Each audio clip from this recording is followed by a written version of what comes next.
مش عايزه اصور والله ولا عايزه اي حاجه. هي في التلفزيون خالص. فاهمه؟ انا بلغت عامه.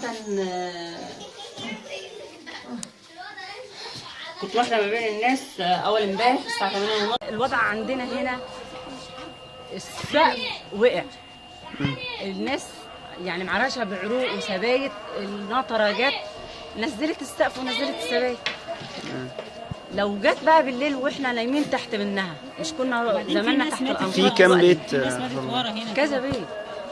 كذا بيت مش بيت واحد. كام يعني تقريبا كام بيت؟ يعني انا عبال ما عملت المحضر ده كان حاجه و40 محضر طريقتي دي. يعني في حاجه و40 محضر هنا في الوصفيه. هنا هم اكتر. انا بقول لك اللي اتعمل قدامي انا رحت القسم قعدت 3 ساعات عبال ما اعمل المحضر. بنطالب بعيشه كريمه كده زي بقيه الناس.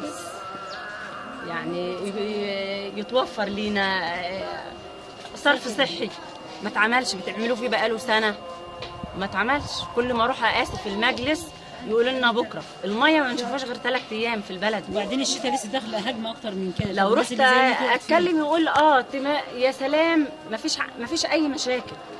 معظم الوقت كنت بشيل هدومي واروح اغسلها في اسماعيليه. والله هدومنا والمراتب الشارع والبيتين اهم زي ما انت شايف اهو. ميه بتخش علينا من فوق وميه من تحت. هنروح فين؟ مالناش مكان نقعد فيه. بس والله ما في مكان يا ابني نقعد فيه. في ناس ماتت. ناس ايوه جنبنا هنا كده وناس ماتت وقعت عليهم الحيط. وزي ما انت شايف يا ابني وصورت وشفت اهو البيت اهو. هنروح فين؟ يا ريت يدونا شقق يشوفوا لنا حته نقعد فيها. طب بس عبال ما نعمل البيت لما نصلح بيوت. لا يا بس ما فيش ماديات. ما فيش امكانيات يابا نعمل البيت يابا. ولا في امكانيات احنا ما كناش عملنا كده. لو في ماده معانا كنا احنا وقفنا وعملنا حاجتنا. لو في فلوس يعني كنا عملنا بيتنا احنا ولا رحنا لحد ولا نزلنا لحد. يعني لا في شغل للناس هنا ولا في معيشه حلوه ولا في اي حاجه. وبعدين انا هو لوحدي يعني ما ربنا هو اللي معايا والله يا ابني. وانت جيت وشفتها على الحقيقه اهو.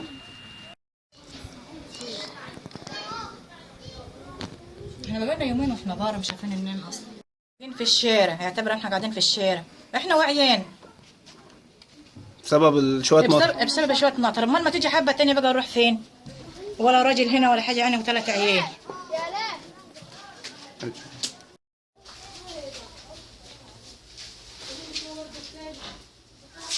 جايه المره الجايه بيتنا ممكن ينزل علينا. مش هنبقى بص الحصر كلها مبلوله والحال كله غرقان ميه بسببها. يعني انا لسه ما لحقتش اعمل حاجه.